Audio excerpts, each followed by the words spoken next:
ইফতারের ছবি ফেসবুকে দেওয়ার চেষ্টা করবেন না, কারণ এই ছবিগুলা দেখলে যারা এক ফোঁটা পানি একটা খেজুর দিয়ে ইফতার করতে পারে না, তাদের মন ভাঙিয়া টুকরা টুকরা হয়ে যায়। এই জন্য সেইগুলো ফেসবুকে দিয়ে বাহাদুরি দেখাবেন না।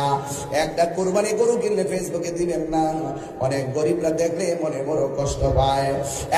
যুবক ভাইরা গো, ও মুরব্বী বাবারা, এবার আমার নবী আপনার নবী বলেন ফারহাতান, রোজাদারের জন্য দুইটা আনন্দ।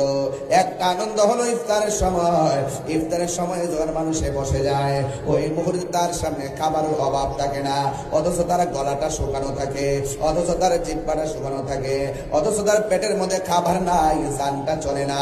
অথচ আমার নবী ওই সময়টাকে ঈদের দিন বলেছেন, ওই সময়টার আনন্দের কথা বলেছেন। যুবক ভাইরা, আল্লাহর হাবিব সাল্লাল্লাহু তাআলা আলাইহি ওয়াসাল্লাম বলেন, রোজাদারের জন্য দুইটা আনন্দ।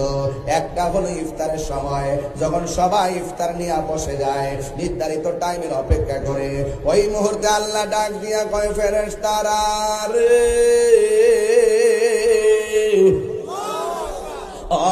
ফেরেশতারা, আমার বান্দারা কি করে?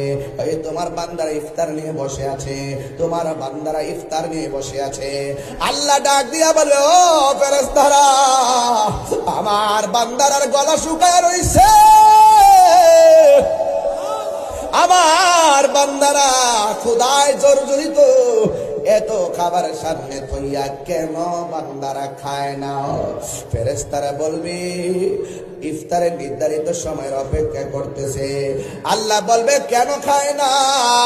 ফেরেশতারা বলবে, আল্লাহ গো, যদিও খাবার সামনে, এরা খাইতে যাইয়া তুমি আল্লাহরে ডরাইতেছে, তুমি আল্লাহরে ভয় পাইতেছে।